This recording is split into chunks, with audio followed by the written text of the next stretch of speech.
The Galactic Council Chamber was the largest structure ever built by intelligent life. It floated in the empty space between three dead stars, far from any planet or moon. The chamber was shaped like a massive bowl, with thousands of seats rising up in circles around a single platform at the center. Every seat was filled with delegates from across the galaxy. Some were tall and thin like walking sticks.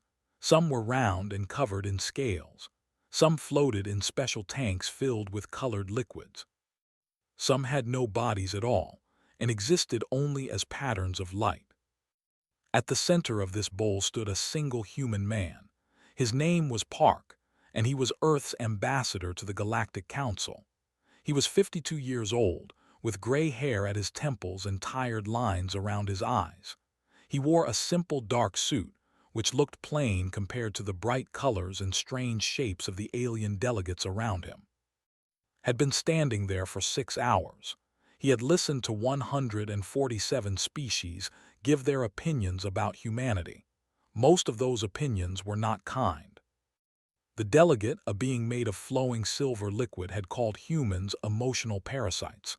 The ambassador, a creature with 16 eyes arranged in a circle around its head, had described humanity as dangerously unpredictable. The collective, a hive mind that spoke through thousands of tiny insects, had simply said, "They feel too much. Feeling leads to chaos.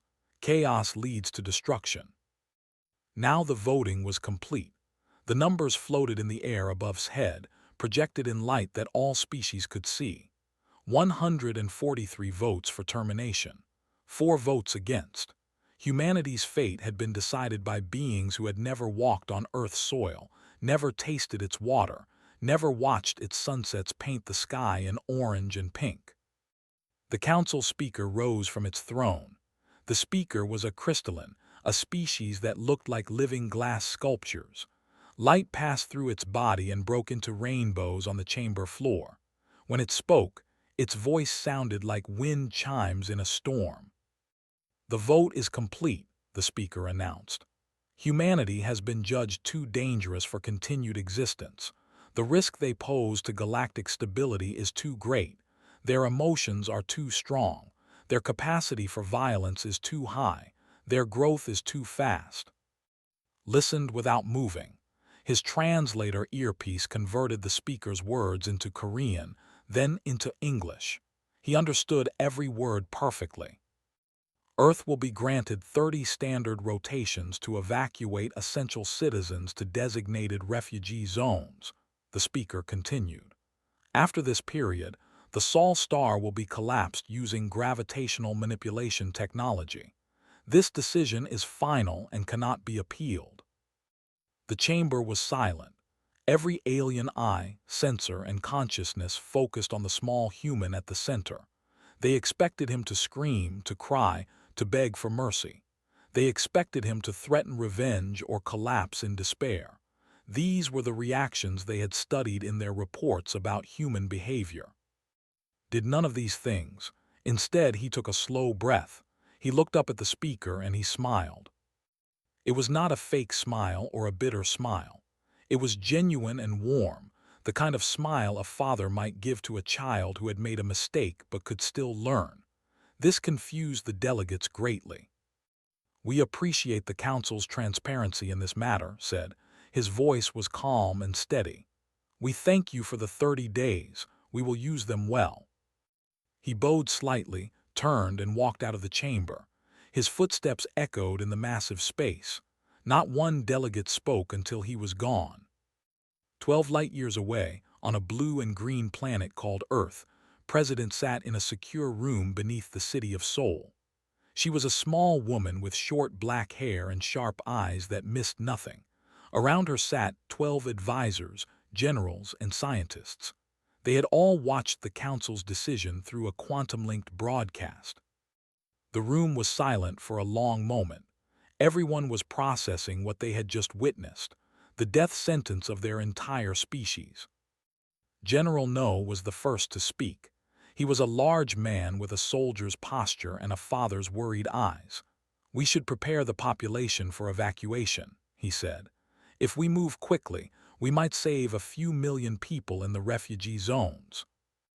The refugee zones are controlled by the Council, said Minister Bora, a thin woman with glasses and a sharp mind. They could change the terms at any time. We cannot trust them. Then what do we do? Asked Admiral. Fight. We have 17 warships, they have thousands. The arguments continued around the table, voices rising with fear and frustration. President listened to all of them. She let everyone speak their piece. When the room finally fell quiet, she stood up. I have a question, she said. Her voice was soft but carried clearly. How long until Project Dandelion is ready? The room went completely still. Several advisors looked at each other with wide eyes. Project Dandelion was the most classified secret in human history. Only a handful of people knew it existed. Doctor raised her hand. She was a woman in her 40s with messy hair and ink stains on her fingers. She looked like she had not slept in days, which was accurate. 14 days for full activation, said. But we could begin initial launches in 72 hours if we push the teams. President nodded. Then push them. We have 30 days to scatter the seeds of humanity across the galaxy. Let us not waste a single hour. Over the next 72 hours, something remarkable happened on Earth. The news of the Council's decision spread across the planet within minutes. Every human being learned that their world had been sentenced to death. The galaxy expected panic. They expected violence, looting, and the complete breakdown of human civilization. Their models predicted mass suicides, religious hysteria, and governments collapsing into chaos. None of this happened. Instead, humans did what humans have always done in the face of impossible challenges. They came together. In Seoul, old enemies shook hands and promised to work as one. In Mumbai, factories that had been idle for years roared back to life. Engineers who had retired decades ago returned to their workstations. In Lagos, young people lined up by the thousands to volunteer for whatever was needed. The secret hangars opened. All across the planet, hidden in mountains, buried under deserts, floating in deep oceans, massive ships emerged into the light. These were not warships. They were siege ships designed decades ago for exactly this moment. Project Dandelion had been humanity's quiet answer to a quiet fear. For years, human leaders had known that the galaxy did not trust them. For years, scientists had worked in secret, building ships that could carry human life to the farthest corners of space. These ships carried everything needed to start over: genetic banks, agricultural databases, cultural archives, manufacturing blueprints, and most importantly, people. Commander Shin stood on a platform overlooking the largest of these ships. It was called the Homeward, and it was the size of a small city. Around him, thousands of people moved with purpose, loading supplies and preparing for launch. A young officer approached him. "Commander, we have more volunteers than we can take. How do we choose?" Looked out at the ship, then at the blue sky above. Soon that sky would be gone forever. "We don't choose," he said. "We build more ships. We launch everything we have. We scatter so wide that no one can ever find us all." The officer nodded and hurried away. Remained standing, watching the preparations continue. The galaxy had voted against Earth, but humanity was not waiting for permission to survive. The launch bays never stopped moving. Day and night became meaningless words as humanity worked without rest. Every factory on Earth produced parts for the siege ships. Every engineer solved problems that should have taken years in just hours. Every citizen found a way to help. Doctor had not slept in 4 days. She stood in the Central Archive Facility, a massive underground complex in the mountains of Provence. Around her, thousands of workers processed the entirety of human knowledge into storage drives the size of a child's fist. "Every book ever written," she said to her assistant, a young man named Gong Minyu. "Every song ever sung, every painting, every photograph, every scientific paper. We cannot leave anything behind." Minyu nodded, his fingers flying across his tablet. We have completed the literary archives. Music is at 87%. Visual arts will take another 12 hours. Rubbed her tired eyes. We need to include the small things too, family recipes, local legends, the way grandmothers tell stories to children. These are the things that make us human. She had spent her entire career studying how civilizations preserve their memories. Now she was doing it for real, racing against a deadline that no one could extend. Across the world, similar scenes played out in every country. In Japan, monks recorded ancient sutras and meditation techniques. In Brazil, indigenous elders shared knowledge that had been passed down for 10,000 years. In Egypt, archaeologists made digital copies of every artifact they could reach. In Australia, Aboriginal artists painted Dreamtime stories onto digital canvases. The galaxy thought humans were just animals with dangerous emotions. They did not understand that humans were also keepers of stories, builders of dreams, and children of 1,000 different cultures that had learned to live together on one small planet. Grandmother Lee was 83 years old. She lived in a small apartment inn where she had lived for 60 years. When the young people came to her door with recording equipment, she was confused at first. "We want to record your stories, grandmother," explained the team leader, a young woman named. "The stories your mother told you, the songs you sang to your children, everything you remember." Laughed softly. Why would anyone want the memories of an old woman? Knelt beside her chair and took her wrinkled hands gently. "Because your memories are pieces of Earth. When Earth is gone, your stories will help us remember where they came from." Was quiet for a moment. Then she straightened her back, looked into the camera and began to speak. She talked for 7 hours without stopping. She told stories about her childhood during hard times, about her wedding day, about the first time she held her daughter. She sang lullabies that her grandmother had sung to her. She described the taste of her mother's cooking and the sound of rain on the roof of her first home. When she finished, was crying. "Thank you, grandmother. Your stories will travel to the stars." Smiled and patted her hand. "Then perhaps this old woman will finally go on an adventure." In the military command center beneath Seoul, General No coordinated the evacuation. Maps of the galaxy covered every screen, marked with thousands of destinations. Some were planets that the Council had ignored. Some were moons that seemed too small to matter. Some were asteroids drifting in the empty spaces between stars. "The Council thinks we have nowhere to go," said to his officers. "They think the galaxy belongs to them. But the galaxy is bigger than they know. There are places they have never looked, never cared about. These will be our new homes." Commander Shin entered the room, his uniform dusty from the launch bays. "The first wave is ready. 12 ships, 40,000 people each. They are waiting for your order." Looked at the main screen where Earth rotated slowly in blue and white beauty. He had been a soldier for 30 years. He had prepared for many kinds of battles. He had never prepared for this. "Tell them to go," he said quietly. "Tell them to fly far and hide well. Tell them to remember who they are and where they came from. And tell them that we are proud of them." The first 12 ships rose from Earth that night. They lifted silently into the dark sky, their engines burning with a light that looked like stars falling upward. People across the planet stopped to watch them go. Parents held their children and pointed at the sky. Old people wiped tears from their eyes. Young people made promises to follow soon. Among the passengers on the homeward was Pilot. She was 26 years old, with short hair and steady hands. She had trained for this mission her entire adult life, though she had always hoped it would never be needed. Her mother had come to see her off. They stood together in the loading bay, surrounded by thousands of other families saying their goodbyes. "I will find you again," said, holding her mother's hands. "Somehow, somewhere I will find you."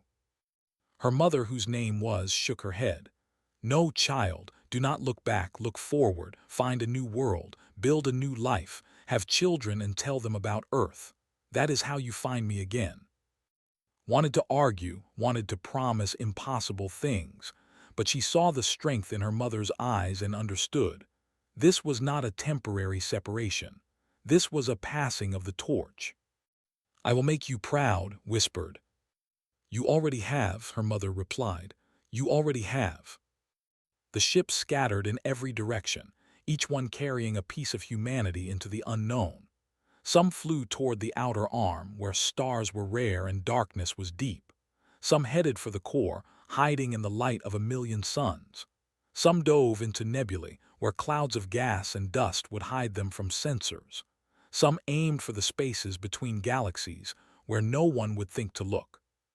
Doctor watched the departures from her facility.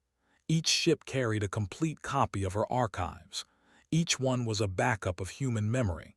Even if only one ship survived, humanity's story would continue. Her assistant Minu stood beside her.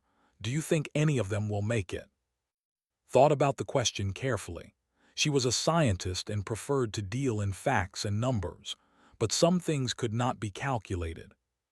"I think," she said slowly, "that the Council made a mistake. They studied our weapons and our wars. They counted our soldiers and our ships, but they did not study our stories.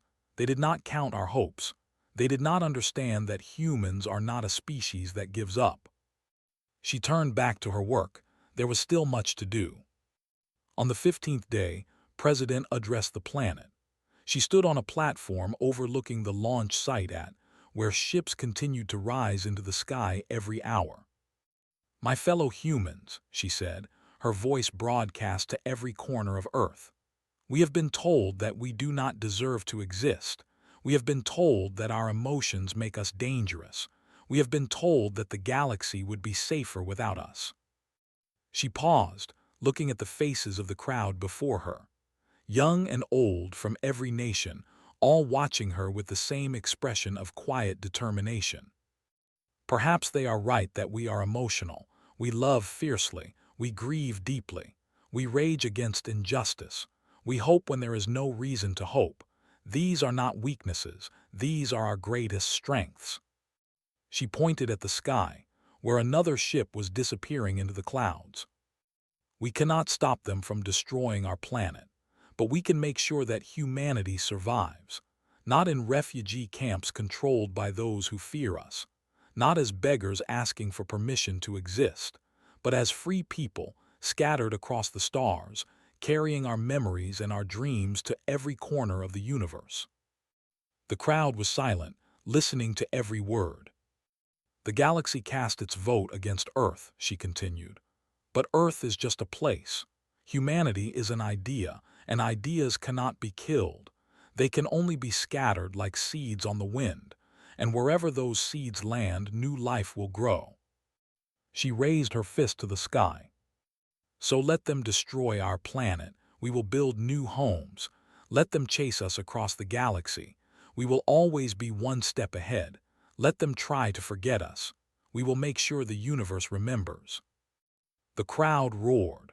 The ships continued to launch, and humanity continued to scatter its seeds across the infinite darkness of space. The Galactic Council sent observation drones to Earth on the third day after the vote. They wanted to document humanity's final days. They expected to record chaos, violence, and despair. Their analysts had prepared detailed reports predicting exactly how a condemned species would behave. The drones were small and invisible to human eyes. They floated through cities and villages, recording everything. They watched families eat dinner together. They observed workers building ships. They listened to people singing songs. The footage confused everyone who watched it. Senior analyst of the species reviewed the recordings with growing frustration. His silver liquid body rippled with confusion as he tried to understand what he was seeing. "This makes no sense," he said to his team. "Look at this footage from the city called Paris. Humans are sitting in outdoor cafes, drinking their bitter black liquid and laughing. Their planet is about to be destroyed. Why are they laughing?" His assistant pulled up more footage. "It is the same everywhere, analyst. In the city called Tokyo, Humans are holding a festival with paper lanterns and traditional dancing. In the city called Lagos, musicians are performing in the streets and crowds are dancing. Swarm bubbled with agitation. They should be fighting each other for resources. Our models clearly predicted this. When a species faces extinction, they turn on each other. This is universal behavior. But humanity was not following the models. The drones recorded a scene in the city called Mumbai, where a wealthy man opened his warehouses and distributed food to anyone who needed it.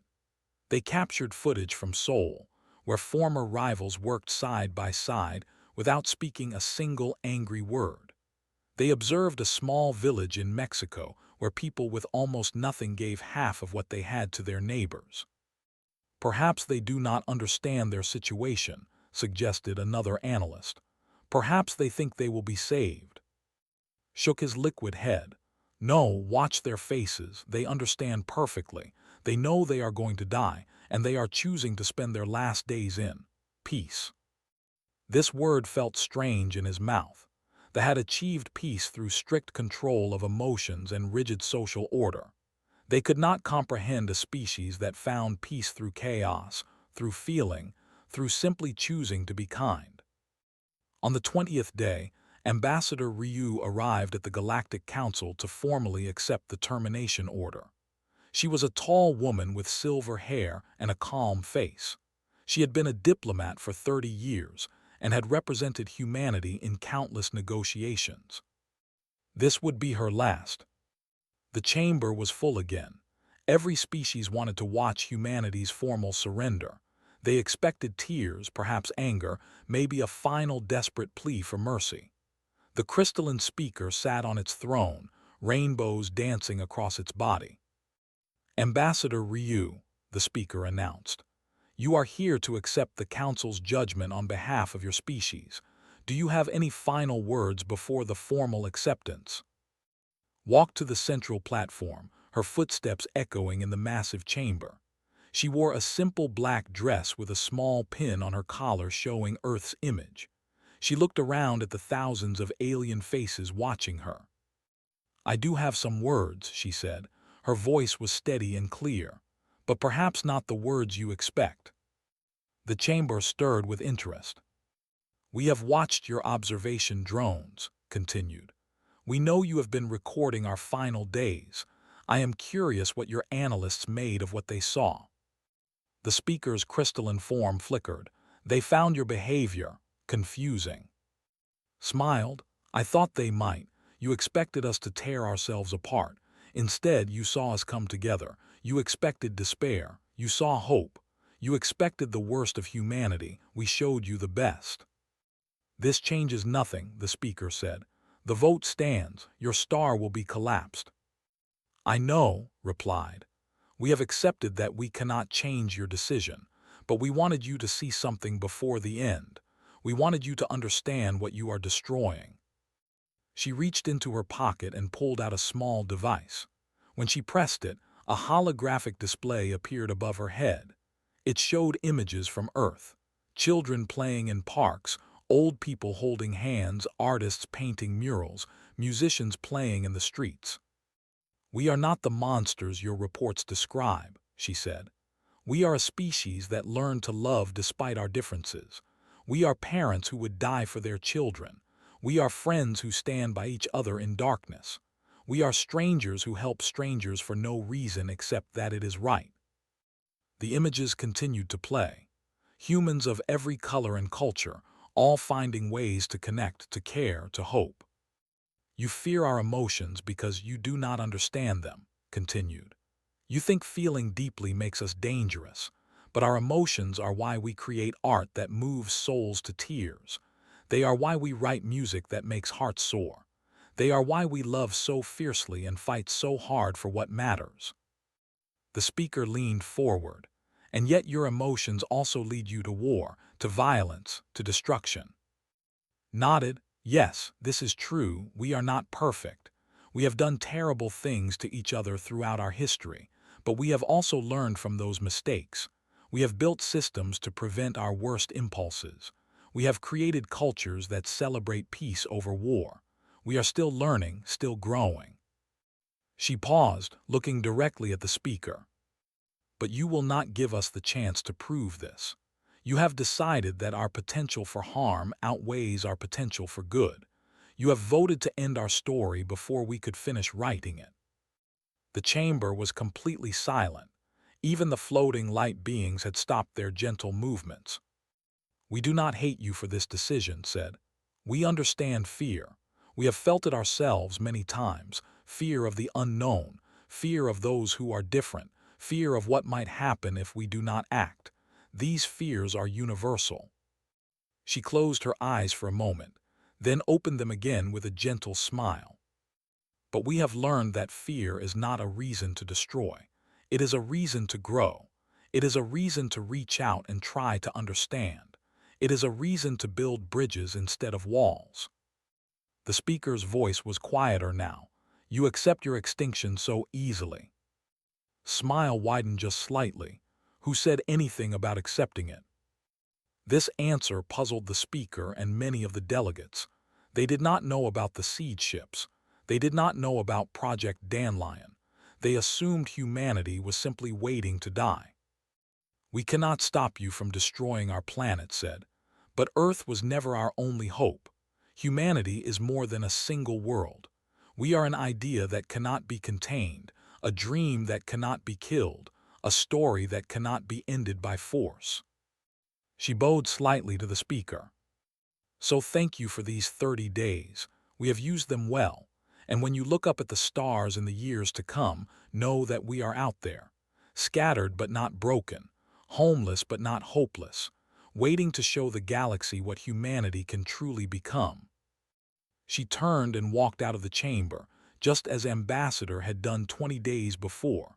Her footsteps echoed in the silence. After she was gone, the delegates began to murmur among themselves. Something about her words had disturbed them in ways they could not quite explain. "She spoke as if they had already escaped," whispered the ambassador. "Impossible," replied the collective. "We are watching their planet. No ships have passed our blockade." But they were wrong. While the Council watched Earth's major spaceports, the seed ships had launched from hidden locations all over the planet. They had flown through gaps in the observation grid, using routes that only humans knew. They had scattered in every direction, moving too fast and too randomly to track. By the time left the council chamber, over 800 ships carrying millions of humans had already disappeared into the darkness between stars. The galaxy had been so focused on destroying Earth that they had forgotten to watch for dandelion seeds drifting on the cosmic wind. The 30th day came with a sunrise that painted Earth's sky in shades of gold and red. Those who had chosen to stay watched it together, standing on beaches and mountains and rooftops, holding hands and sharing silence. President stood on the observation deck of the last government bunker. Around her were the advisors and leaders who had refused to leave. They had made their choice with clear eyes and full hearts.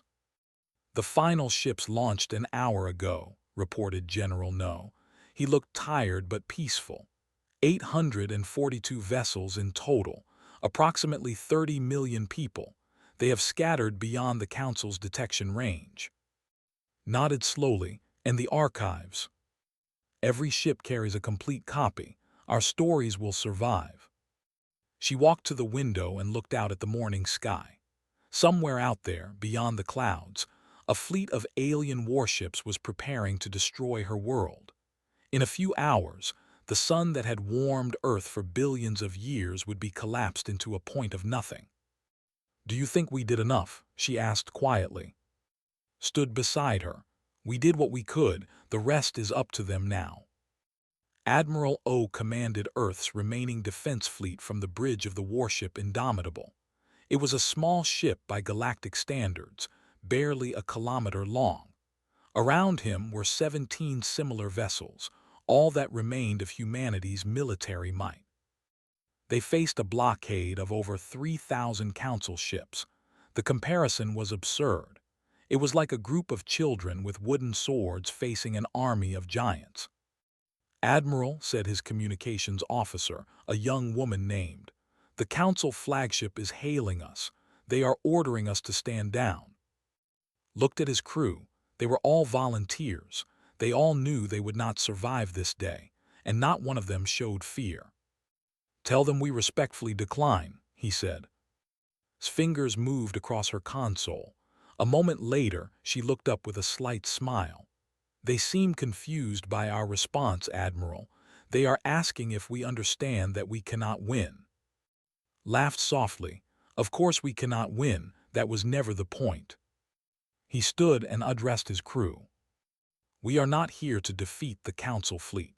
We are here to make them remember us. Every minute we hold their attention is another minute for our people to fly farther. Every shot we fire is a message that humanity does not go quietly into darkness." He returned to his command chair. "So let us give them something to remember. Let us show them how humans face the end, not with surrender but with defiance, not with despair but with pride." The battle lasted 4 hours. 17 human ships against 3,000 of the most advanced warships in the galaxy. By every logical measure, it should have ended in minutes. But Admiral had studied human history. He knew about Thermopylae, where 300 warriors held off an empire. He knew about the Alamo, where a handful of soldiers bought time with their lives. He knew that sometimes the purpose of a battle was not to win, but to inspire. The human ships moved in patterns that the Council had never seen before. They used asteroids as cover, gravitational fields as weapons, and their own damaged vessels as shields. They adapted and improvised in ways that the Council's computer models could not predict. When the Indomitable finally fell, its engines destroyed and its hull breached, sent one final message to the Council fleet. "We were never afraid of you. We were never impressed by your numbers, and we will never be forgotten. Wherever humanity goes in this galaxy, they will tell stories of this day. They will remember that we stood here and refused to bow." The Council destroyed Earth's sun at exactly noon, Earth time. The gravitational device worked perfectly. The star that had burned for 4.5 billion years collapsed in a matter of seconds, becoming a point of darkness that swallowed everything around it. Earth, Mars, Venus, Mercury, the asteroid belt, the gas giants, the icy moons of the outer system, all of it fell into the void. 8 billion years of planetary history, erased in a moment. The Council celebrated. They had removed the most dangerous species from the galaxy. Order had been preserved. The future was safe. They believed the story was over. They were wrong. 50 years after Earth's destruction, a trading ship discovered something strange on a frozen moon in the outer arm. The moon was supposed to be lifeless, too cold and too far from any star to support anything. Instead, the traders found a city. It was built underground, beneath kilometers of ice. Lights glowed in carved tunnels. Farms grew food under artificial suns. Children played in heated chambers while their parents worked in factories producing goods that the galaxy had never seen before. The humans welcomed the traders with open arms. They offered food, shelter, and trade. They asked nothing in return except news of the outside galaxy. "How did you get here?" the captain asked in amazement. "How did you survive?" A human woman named smiled at him. She was the colony's agricultural director, responsible for feeding 10,000 people from ice and rock. "We are good at surviving," she said simply. "Would you like to try some of our food? We have developed some interesting recipes." The traders stayed for 3 days. They left with their cargo holds full of unique goods and their minds full of questions. Similar discoveries happened all across the galaxy over the next century. A human colony on a rogue planet drifting between stars. A human station hidden inside an asteroid field. A human settlement on a world so toxic that no other species would touch it. Each colony was different. Some were large, with millions of people. Some were small, just a few thousand survivors making their way. But they all had the same spirit, the same determination, the same smile when they met their first alien visitors. The humans did not ask for revenge. They did not demand justice. They did not threaten war or harbor hatred. They simply existed, growing and spreading like the dandelion seeds they had named themselves after. 100 years after Earth's destruction, a human agricultural specialist arrived on a dying world. The planet was called, and its people were a species of gentle plant beings who had lost the ability to grow food. A elder named approached the human with confusion and suspicion. "Why are you here? The galaxy destroyed your world, the voted with the council. We helped kill your people." The human, whose name was Go, knelt in the dead soil and let it run through his fingers. He was 60 years old, with weathered hands and kind eyes. "I know," he said. "I remember the vote." "Then why help us? Why not let us die as we let your planet die?" Looked up at the strange sky, with its foreign stars and alien clouds. He thought about Earth, which he had never seen except in recordings. He thought about his parents, who had been born on a seed ship and died on a distant moon. He thought about the stories they had told him, about blue skies and green forests and oceans that stretched beyond sight. "Because you need help," he said finally. "And helping is what we do. It is who we are. It is who we have always been." He stood and brushed the dead soil from his knees. "Show me your farms. Let me see what can be saved." Could not understand. The concept was too foreign, too strange. A species that helped its enemies, that offered kindness to those who had tried to destroy it, but was already walking toward the dying fields, already thinking about solutions. The followed, confused but hopeful. Within 5 years was blooming again, had adapted Earth crops to grow in alien soil. He had taught the techniques that humans had developed over thousands of years. He had asked for nothing in return except the chance to help. When he died at the age of 92, they built a statue in his honor. It stood in the center of their capital city, showing a human figure kneeling in soil, hands outstretched in an offer of aid. The inscription read, "He came from a world we helped destroy. He saved a world that never deserved his mercy. This is humanity." Stories like this spread across the galaxy. Humans appearing in unexpected places, helping species who had once voted for their extinction. Not seeking revenge or demanding apologies, but simply being useful, being kind, being human. The council could not understand it. Their analysts wrote thousands of reports trying to explain human behavior. None of the reports made sense. How could a species forgive so easily? How could they help their enemies? How could they thrive in conditions that should have killed them? The answer was simple, but the council could never see it. Humanity had been shaped by a world that constantly tried to destroy them. Ice ages, plagues, predators, disasters. They had faced extinction many times and survived through cooperation and hope. The council's vote was just another challenge, another obstacle to overcome. And humans had learned long ago that the best revenge against those who tried to destroy you was not to destroy them in return. It was to outlive them. It was to outgrow them. It was to become something they could never understand. 300 years had passed since Earth became a memory. The universe had changed in ways that no one could have predicted. The Galactic Council still met in its great chamber between the dead stars. The crystalline speaker's descendants sat on the same throne, made of the same living glass. But the chamber felt different now. The confidence that had once filled it was gone, replaced by something that felt almost like fear. "We must address the human problem," announced the speaker.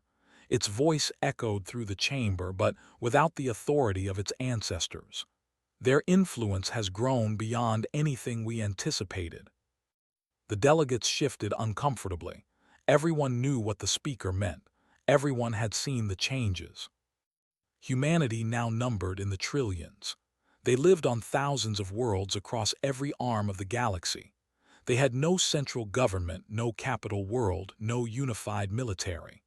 They were everywhere and nowhere, impossible to target, impossible to contain. And they were impossible to ignore. A delegate from the Empire rose to speak. They have integrated into 70% of our trade networks. Our economy depends on human-designed systems and human-manufactured goods. We cannot remove them without destroying ourselves. Another delegate, representing the collective, added, "They serve in advisory positions on 43 of the largest worlds. They teach in our schools. They heal in our hospitals. Our children learn human languages and read human stories."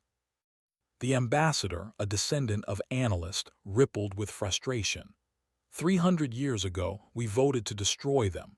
Now they are more powerful than any single species in the galaxy. How did this happen? No one had an answer. In the corner of the chamber, a young woman stood quietly at a small podium reserved for minor species and unrecognized groups.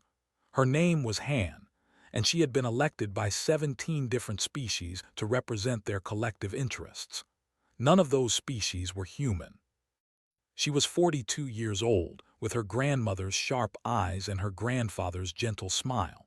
Her great-great-grandparents had been passengers on the seed ship Homeward, which had landed on a frozen world in the Outer Arm 3 centuries ago. Now that world was a thriving garden, home to humans and 7 other species who had chosen to live together. The speaker noticed her standing there. "Ambassador Han, you represent the Outer Arm Coalition. Do you have something to add to this discussion?" Stepped forward. Every eye in the chamber turned toward her. The last time a human had stood at the center of this chamber, it had been Ambassador Ryu accepting a death sentence. Now humanity had returned, not as a condemned species, but as the most influential civilization in the galaxy. "I do have something to add," she said. Her voice was calm and clear, carrying easily through the massive space. "But perhaps not what you expect." The speaker leaned forward. "Speak then." Looked around at the thousands of delegates. Some of them had grandparents who had voted for Earth's destruction. Some of them represented species that humans had helped save from extinction. All of them were confused and frustrated by humanity's impossible survival. "You are asking the wrong question," she said. "You want to know how to stop humanity's influence, but you should be asking why that influence exists in the first place." The chamber fell silent. 300 years ago, you destroyed our planet. You collapsed our sun. You killed billions of our people. By every measure, humanity should have died. We should have been a footnote in history, a cautionary tale about dangerous species. She paused, letting her words sink in. Instead, we scattered across the galaxy like seeds on the wind. We landed on frozen moons and toxic worlds and asteroids drifting in empty space. We built new homes from nothing. We raised new generations who never saw Earth except in recordings. And we did something that your analysts could never understand. "What?" the speaker asked. "We helped," said simply. "Everywhere we went, we helped. When they were starving, humans taught them to grow food. When the fleet was stranded, humans rescued them and asked for nothing in return. When the Great Plague swept through the core worlds, human doctors worked alongside alien physicians to find a cure." She gestured to the delegates around her. "You voted against our existence, but you forgot something important about humans. We do not need your permission to live, and we definitely do not need your permission to be useful." The chamber erupted in murmurs. Some delegates were angry, others were confused. A few, surprisingly, were nodding in understanding. "This is not revenge," continued. "We do not hate you. We never did. Hate requires energy that we chose to spend on survival instead. Every moment we could have wasted on anger, we used for building. Every resource we could have devoted to weapons, we devoted to medicine and agriculture and art." She smiled, and it was the same smile that Ambassador had worn 3 centuries ago. You tried to erase us. Instead, you scattered us. You made us impossible to destroy because we are everywhere. You made us essential because we chose to be helpful. You made us immortal because our stories are now woven into the fabric of galactic civilization. The speaker's crystalline form flickered with complex emotions. You have no military, no empire, no threats, and yet you have become the most influential species in the galaxy. How is this possible? Thought about her ancestors. She thought about Grandmother Lee, who had recorded her stories so that future generations would remember Earth. She thought about Commander Shin, who had overseen the launch of the seed ships. She thought about Doctor, who had preserved all of human knowledge in devices smaller than a fist.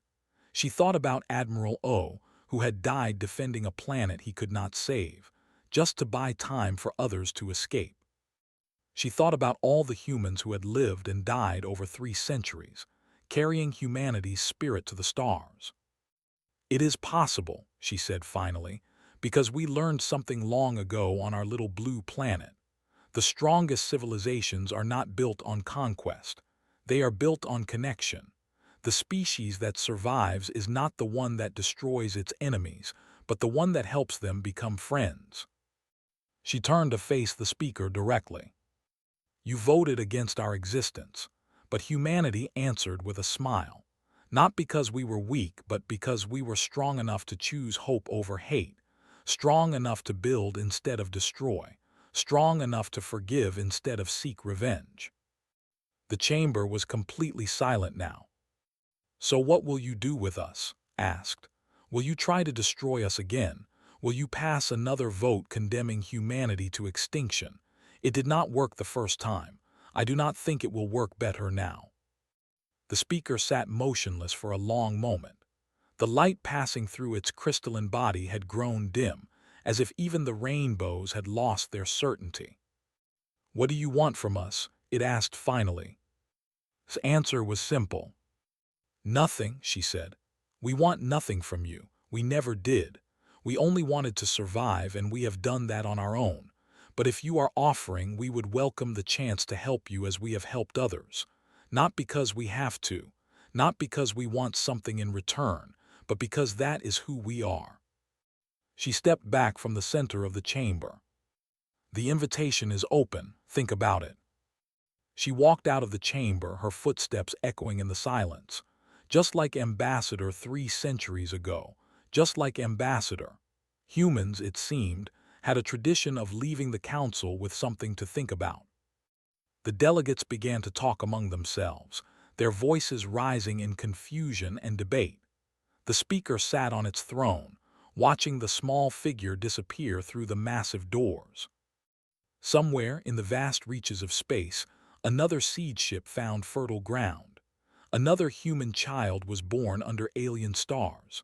Another colony began to grow from ice and rock and hope. The galaxy had cast its vote against Earth.